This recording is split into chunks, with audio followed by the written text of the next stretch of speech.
안녕하세요. 지난 12일 북한의 신형 탄도미사일 발사, 13일 김정남 피살, 급박한 안보 시계가 돌아가고 있습니다. 북한의 예측 불가능한 행보와 핵 위협이 커지자 2017년 대선을 앞두고 몇몇 대선 주자들은 핵 무장을 주장하기도 합니다. 핵을 막을 수 있는 것은 핵뿐이라는 이런 주장인데요. 또 한편으로는 과연 우리나라가 핵무장이 가능할까라는 의문을 남기기도 합니다. 그래서 오늘은 핵안보 전문가이신 김태우 건영대 교수님을 모시고 우리나라의 핵선택이 가능한지에 대해서 이야기 나눠보도록 하겠습니다. 안녕하세요, 교수님. 안녕하세요. 네.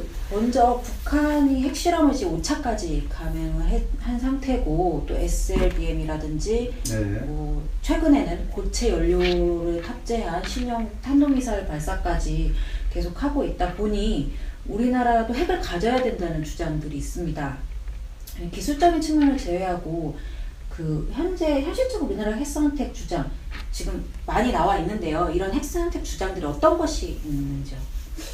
네, 그동안 여러 사람들이 여러 주장을 했는데요. 정리를 해보면 4가지 정도로 정리가 돼요. 네. 첫째는 소위 우파적 성향을 띈 네티즌들이 하는 핵무장론인데, 이거는 굉장히 맹목적이고 적극적인 핵무장을 요구합니다. 무조건 핵무장하라는 거죠. 두 번째 핵무장론은요, 좌파적 성향, 진보적 성향을 띈 네티즌들이 하는 핵무장론인데요.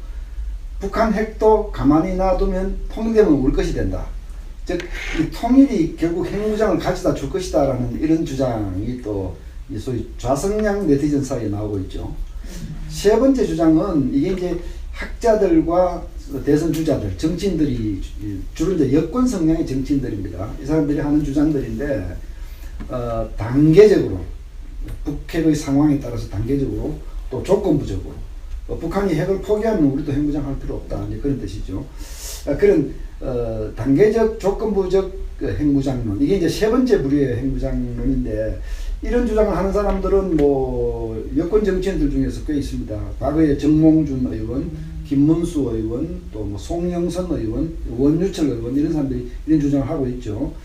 그다음에 이제 마지막 네 번째는 핵무장론은 아니지만 핵무장과 관련해서 야권 성향의 정치인들, 대선 주자들이 펼치는 주장이라고 볼 수 있습니다. 이거는 핵 문제하고 남북 교류 문제를 연계하지 말자, 비연계하자. 그러니까 북한 핵 문제가 있다 손치더라도 그건 그대로 내버려 두고 남북한 교류 협력을 강화하고 남북 관계를 개선해야 한다. 이런 4가지 주장이 있거든요. 이게 지금까지 핵무장과 관련돼서 한국에서 나오고 있는 4가지 의견이다, 이렇게 정리할 수 있습니다.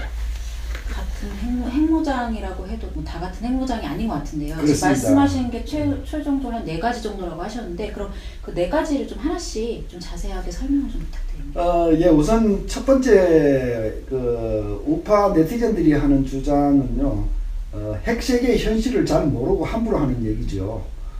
핵무장이라고 하는 것이 국제사회에 많은 저항을 가져올 수 있고, 또 국제 제재를 불러일으키고, 현실적으로 사실 넘어야 할 산이 굉장히 많은데, 이분들은 그런 거 저런 거 생각하지 않고 맹목적으로 주장을 하는 것이기 때문에 현실성하고 상당히 괴리가 있는 얘기고요.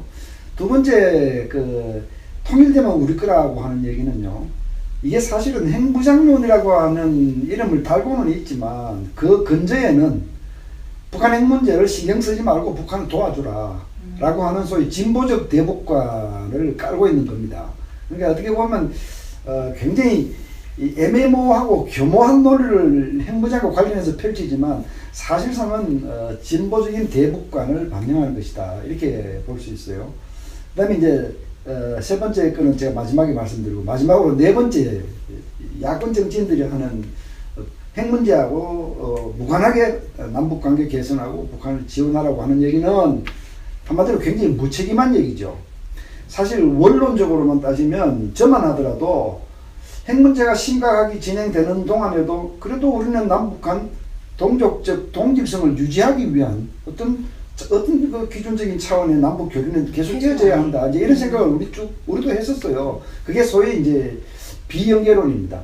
그러니까 핵 문제와 남북 관계, 경협, 경제 협력 이런 것들을 연계시키지 말자는 이런 주장들이 설득력이 상당 부분 있었어요, 과거에. 그런데 핵 문제가 계속 심각해지면서 이제는요 당장 북핵으로부터 한국을 지켜내야 되는 발등에 불이 떨어졌는데 여기서도 계속 이거 내버려두고 북한을 돕자 이런 얘기는 점차 설득력을 잃어갔기 때문에 이미 상당 부분 설득력을 잃었습니다. 우리 정부가 개성공단 차단할 때 보십시오. 사실 개성공단이라고 하는 것이 남북 교류협력 차원에서 얼마나 소중한 창구였습니까? 근데 이것은 전 세계가 북한을 제재하고 북한을 압박해서 핵 개발을 못하게 하는 소위 그런 국제 유엔 안보리 대북 제재들이 작동하고 있는데 우리만 예외가 돼서 북한을 오히려 도와주는 그렇게 할 수 없어서 사실상 이 눈물을 머금고 한 조치가 바로 개성공단 차단 조치 아니겠습니까? 예, 그런 의미에서 상당히 비현실적인 것이고요. 세 번째 주장 이게 사실 포커스가 돼야 되는데 이분들은 뭐 전문성을 바탕으로 하고 있고 또 합리적인 생각입니다. 단계적으로 하자, 조건부적으로 하자. 그리고 또 이분들은 외교적 동기도 상당히 가지고 있어요. 실제로 핵무장을 하고 싶지는 않지만 어떻게든 북한이나 중국에게 경고의 메시지를 주어서 북한의 핵 포기를 시킬 수 있으면 좋겠다 그런 생각을 담고 있는 것이죠. 그런데 이 세 번째 생각마저도 사실 전문가 입장에서 제가 바라보면 상당한 그 심층 연구를 하지 않은 부분들이 많다. 저는 뭐 개인적으로 한국이 핵무장을 결행했을 때 어떤 경제 제재를 받을 것인가, 한국 경제가 국제 제재에 대해서 얼마나 내구성을 가지는가 이런 문제도 제가 뭐 연구를 좀 해봤고 한미 동맹이 와해되거나 약화될 수 있다는 이런 우려에 대해서도 뭐 연구를 제가 해본 일이 있고 또 특히 이 한국이 핵무장을 결행하게 되면 중국과 러시아로부터 어마어마한 압박이 올 수 있습니다. 중국이 한국에 대해서 굉장히 심한 무력 시위를 할 수 있고요. 경제적 제재를 가할 수도 있고 한중간에 워낙 현안들이 많지 않습니까? 그렇죠? 마지막으로는요. 이게 핵무장이 정말 가시화되면요. 우리 한국 사회 안에 어마어마한 갈등이 일어날 수 있어요. 네, 이런 것들 그렇습니다. 예, 이런 문제들을 충분히 소화한 후에 단계적 핵무장을 주장해 줬으면 좋겠는데 우리 대선 주자들은 거기까지는 아닌 것 같습니다. 그렇군요. 뭐 아까도 말씀하셨지만 사실은 뭐 예전에 듣기로는 뭐 북한이 핵을 가지고 있는 한에는 그리고 뭐 통일이 절대 되지 않는다. 그렇다면 뭐 북한이 핵을 가진 상태에서 통일되면 우리 거라는 게 굉장히 이율배반적인 말처럼 들렸거든요. 오늘 말씀해서 해답을 좀 아는 것 같습니다. 왜 그런 건지. 네. 네, 그리고 아까 그 우리나라가 경제 문제나 어쨌든 동맹 등의 그 외국과의 관계를 어쨌든 무시할 수 없다고 말씀하셨는데요. 그렇게 되면 지금 현재 이제 트럼프 행정부에 대한 얘기를 좀 안 해볼 수 없을 것 같습니다. 이 트럼프 행정부가 북한 핵을 해결하면 사실상 지금 핵무장은 뭐 굳이 필요 없다 뭐 이런 논리도 있는데 그렇다면 트럼프 행정부가 만약 북핵을 해결할 수 있을지 그리고 만약 한다면 어떤 접근 방법을 사용할 것인지 좀 조심스럽게 예측해 볼 수 있을까요? 네, 트럼프 대통령이 유세 동안 또 그리고 당선 이후에 했던 언행들을 종합을 해보면 뭐 오바마 정부가 취했던 전략적 인내 뭐 이런 거는 좋아하지 않는 것 같습니다. 그렇다면 이제 좀 더 가시적인 방법을 취할 텐데 대개 뭐 한 5가지로 요약이 돼요. 북한하고 빅딜을 시도하거나 또 중국을 더욱 심하게 압박해서 북한의 핵 포기를 요구하라고 이렇게 시키거나 또 세 번째로는 북한에 대해서 직접 제재를 강화하고 압박을 강화하는 방법이 있고 네 번째로는 선제 공격을 가하는 방법도 있겠고요. 이제 다섯 번째로는 레짐 체인지, 북한의 레짐 체인지를 적극적으로 추진하는 이 5가지 방법으로 생각할 수 있는데 뭐 저희가 보기에는 어느 것 하나도 당장 핵 해결을 가져올 가능성은 거의 없습니다. 이 빅딜 가능성은 북한이 원하는 것과 한국과 미국이 원하는 것이 워낙 다르기 때문에 빅딜 성사되기는 어렵고요. 북한은 핵 보유 상태를 인정해 달라는 거거든요. 그리고 또 미국하고 북한 간에 직접 평화 협정을 맺겠다는 거거든요.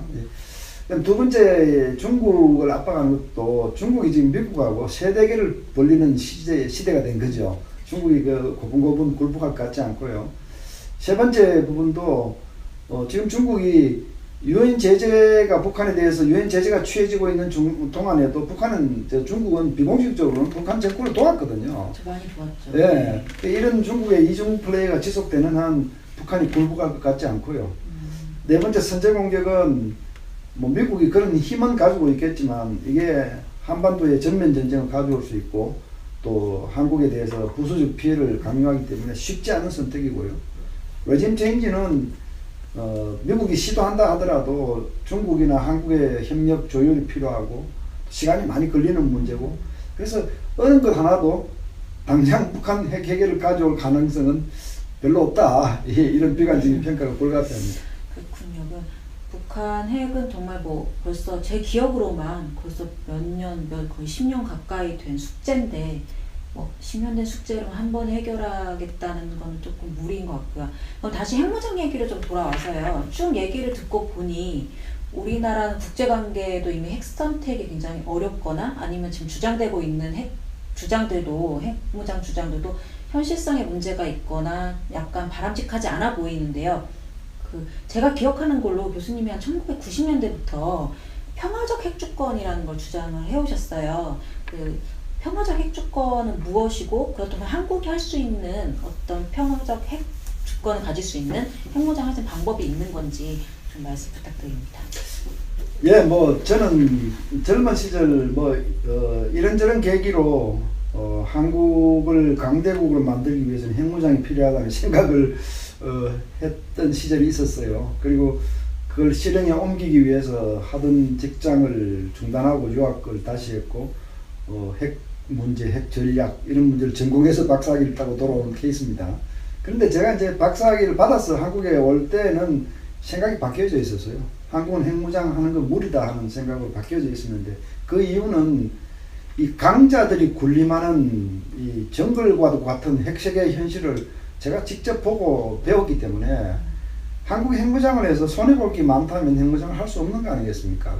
네, 바로 그런 이유 때문에 제 생각을 낮추어서 주장했던 것이, 당장 핵무장을 하지는 않되 꼭 필요하면 핵무장을 할 수 있는 정도의 잠재력까지는 함양하고 있자. 그래서 이제 농축과 재처리를 하고 있어야 한다. 이까지는 포기해서는 안 된다. 그게 이제 평화적 핵주권론의 핵심이었습니다.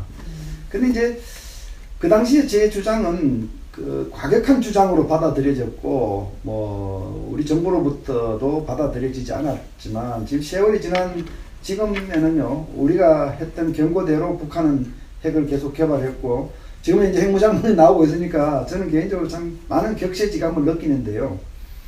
지금 핵무장을 주장하는 세 번째 부류, 바로 여권 정치인들이 네. 주장하는 단계적. 단계적 합리적 방법을 찾자는, 크게 보면 그 부분의 핵무장론이 크게 보면 맞다고 볼 수 있는데, 그러나 그 뒷받침을 해야 될 많은 연구가 있어요. 예를 들어서 이란 같은 나라는요, 많은 사람들이 이란은 석유를 빼면 금방 무너지는 나라로 생각하지만 전혀 그렇지 않습니다. 이란은 중동과 아프리카 지역을 통틀어서 제조업이 가장 발달된 나라고, 세계에서 네 번째 산유국이지만 이 석유와 천연가스가 이란 경제에 차지하는 비율은 30% 정도입니다. 거기에 비하면 대한민국의 대외 의존도는 90%가 넘어요. 그러니까 정말 대한민국이 이란과 같은 제재를 받으면 우리 경제가 얼마나 버틸 것이냐. 참 한마디로 굉장히 취약할 수밖에 없어요. 그리고 한미동맹, 미국이 여전히 한국의 핵무장에 반대하기 때문에 우리가 핵무장 결행했을 때 한미동맹이 와해되거나 약화될 수가 있다면, 이게 우리 경제와 안보에 미치는 영향은 이게 산술적으로 계산할 수가 없는 부분이거든요. 이제 세 번째로 말씀드린 아까 중국, 러시아가 한국에 압박을 가할 수 있다면, 이것도 우리가 겪어보지 못한 이 참 초미의 어떤 미정유의 새로운 압박으로 다가올 수 있고요. 우리 국내 갈등도 그렇고요. 이런 것들을 종합적으로 계산하고 판단해야 되는데, 적어도 제가 내린 판단으로는 한국 핵무장을 하더라도 이 세 가지, 그러니까 경제적으로 제재를 받고 한미동맹이 와해되고 중국과 러시아가 압박을 가하는 이 세 가지 요인 모두가 수반되는 핵무장이라면 한국에게 결코 도움되지 않는다. 이건 계산을 덕실 계산을 해보면 한국 안보에 오히려 손실이 많을 수 있다. 저는 그런 생각을 가지고 있기 때문에 지금은 농축 재처리보다는 목표를 높여서 좀 더 큰 잠재력을 지향해야 한다. 그 농축 제치라고 하는 것은 1세대 원자탄을 만드는 잠재력이거든요. 이제는 2세대 수소폭탄까지 제조할 수 있는 잠재력은 키우고 있어야 한다. 그러나 핵무장을 실행하는 그 선은 여전히 지키고 있어요. 그 선 넘지 않고 지켜야 한다. 그러면서 국가 이익을 면밀히 따지고 북한 핵 문제가 얼마나 위험해졌는가. 그리고 여기에서 핵무장 결심했을 때, 결정했을 때 덕실 계산이 어떻게 되느냐. 면밀히 따질 수 있는 어떤 메커니즘, 장치들을 국가가 운영하고 있어야 되겠다. 뭐 이런 정도로 저는 생각을 하고 있고, 이것을 저는 이 강화된 버전의 평화적 핵주권론이다. 뭐 저는 이렇게 부르고 있습니다. 보통 이거는 근데 갑자기 떠오르는 질문인데요. 보통 핵 보유국으로 인정받으려면 몇 번의 핵실험이 한 대여섯 번으로 알고 있는데 맞나요? 그 핵실험 횟수하고는 관계가 없고요. 핵 보유국으로 인정받기 위해서는 두 개의 문턱을 넘어야 합니다. 첫 번째 문턱은 기술적 문턱인데, 핵실험을 한 번이라도 함으로써 핵무기를 만들 수 있는 능력이 있다라는 걸 보여주면 그게 기술적 문턱을 넘은 겁니다. 근데 이제 정치적 문턱이라는 걸 또 넘어야 되는데, 그걸 넘는다는 것은 핵무기를 가진 상태에서 인정을 받고 국제사회로부터 제재를 받지 않는 이런 상태가 되면 정치적 문턱도 넘은 겁니다. 그 지금 북한의 경우에는 그 두 문턱 사이에 지금 존재하고 있는 거죠. 그 미국이나 한국이나 국제사회는 북한을 정치적 문턱을 넘기지 않겠다는 것이고, 그러니까 기술적으로는 이미 핵보유국입니다. 정치적으로는 아직 핵보유국이 아니다. 예. 계속 이제 말씀해 주신 것들이 지금 대선 주자들이 펼치는 주장들 혹은 뭐 이런 것들이 어떻게 앞으로 가야 되는지에 대해서 좀 말씀을 해주셨던 것 같은데요.